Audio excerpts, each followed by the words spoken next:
Sino yun dyan? Oy, ano to? Ano to, Boss 150? Ba't andito si Joshua? Pinalayas mo na, kasalanan. Huwag mo na isipin yun. Pinapaandaran mo na naman ako ng ganyan. Gusto mo lang na ibalik dito si Joshua para pagsilosin ako kay Yel. Ngayon, papabalikin mo si Joshua ngayon. Papaligawan mo kay Joshua to? May sinabi ako. Wala akong sinabi. Wala kang karapatan magselos. Kung pwede sana, paalisin mo na kasi hindi ako komportable. Lalo na si Yel nililigawan ko. Nililigawan. Break na nga tayo, di ba?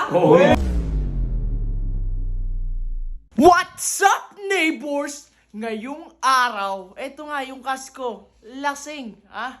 Hindi ko alam kung anong nararamdaman nito. Tol, ano ba nangyari sa'yo? Ba't ka naglalasing? Ano naman sa'yo? Tangan to yan, ano ba? Oh.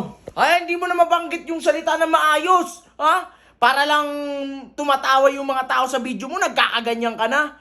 Diba? Ano naman yun? Basta, ano ba kailangan mo? Magpapahinga ako eh. Tara tol, samahan mo ako. Doon tayo sa kabilang kwarto. Tingnan natin kung sino yung tao doon. Tara, samahan mo. Okay lang yan, hawakan mo to. Hawakan mo to. Para hindi ka na makita yung mukha mo. Kasi pag nakikita ka sa video ko, napapansin ko din talaga, puro hahariak eh. Eh, sige na, dumiretso ka na. Okay, so, tara. Hangover pa ako. Hoy, Chip, yan! Maglipit ka! Ganyan dapat! Yan. Dito sa mga damitan! Uy. Oy, ba't andito ka, Joshua? Pinabalik na yun ni Sob. Ha? Pinabalik na yun ni Sob. Hindi pwede! Anong pinabalik? Hindi pwede! Kasi tama mo. Mas malakas tama mo, ba't pinalayas tapos mababalikin? Sinong tanga? Ha? Ikaw pala yung boss nyo eh, papalayasin niya tapos mababalikin ang kagaguhan yan. Si Sob, kausapin mo. May plano, asan yung boss nyo?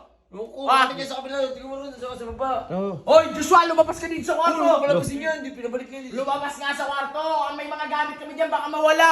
Oh, tara. Hoy! Sino yun dyan? Hoy! Dyan.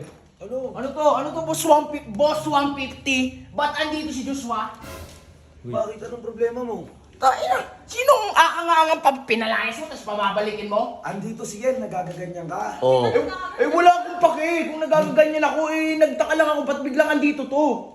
Eh ano naman problema mo? Pinapasok ko dito dahil si Lucio, kapatid ko na. Pinsan ni Lucio to ng buo. Oh.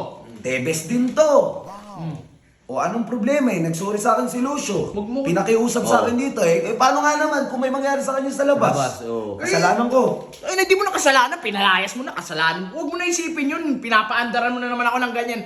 Gusto mo lang na ibalik dito si Joshua para pagsilosin ako kay Yel. Bakit diba? Bakit ko gagawin yun? Alam ko na plano mo. Nagkakalabuan kami ni Yel dahil sa kagagawan mo. O, di ba? Ngayon, pababalikin mo si Joshua ngayon. Papaligawan mo kay Joshua to? May sinabi ako. Wala Wala kang akong sinabi. karapatan magselos. Wala kang karapatan magselos. Tingnan mo yan, no? Pinapasok mo galing sa labas, hindi pa naliligo yan. Maliligo na yan.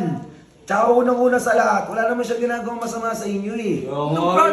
Bigla na sumugod dito yung Sob. Bigla akong pinasok. Hindi nagulat lang ako, hindi ka sa akin nagsabi. Dapat nagsabi ka sa akin na Ba- pababalikin mo. Ba't ako magsasabi sa'yo, unang-una sa lahat, 1/4 lang ng bahay yung nirentahan nyo dito. Oo, 1/4 lang pala sa inyo eh. Dulo lang ng kwarto. Oo, dulo lang Dulo pala. lang ng kwarto. Dito. Bakit ka pumapasok sa kwarto nila? Eh ako nagbabayad nito. Oo, hindi ka pala. Kinicheck ko lang din kung madumi. O, di ba? Concern lang din naman ako sa bahay mo nire-rentahan. Hindi naman sa akin to eh. Di ba? Ano ba problema kay Joshua? Eh, magtropa kayo niyan dati. Ang akin lang, kung pwede sana, paalisin mo na kasi hindi ako komportable. Lalo na si Yel nililigawan ko. Nililigawan. Break na nga tayo, di ba? Wala kayo. Alam ko na paandar mo. Tsaka wala naman akong pake, mas gwapo naman ako kay Joshua, di ba? Oh. Guys, mas gwapo daw siya. Si mas gwapo. Si Owa or si Radic. Yung totoo guys ha. Kung sa tingin nyo si Radic, Walang ganyanan, yung Oh. magpapasabi sa tao. Oh. Siyempre sasabihin ng tao, magkuwagi si Joshua, galing sa'yo eh. o sige ha, o sige. O edi ganito. Dapat galing sa akin. O sige. O sige. O sige. Oh. Kasi pag galing sa'yo, matik, si Joshua na pogi dyan, oh. Kung sa tingin nyo si Radic, hariak. Hariak. Kung sa... Ay, hindi. Kung sa tingin nyo si Radic, ganito kasi yan guys. Pag maraming hariak, hindi na makapag-vlog sa mga susunod na araw. Okay, kung sa tingin nyo si mas pogi si Owa, hariak. Kung sa tingin nyo mas pogi si Radic, heart react. Guys, ang mga streamers madalas kapag nag-hariak at mga vloggers, dinamihan nyo yung hariak. Sa mga susunod na araw, di na makapag-upload.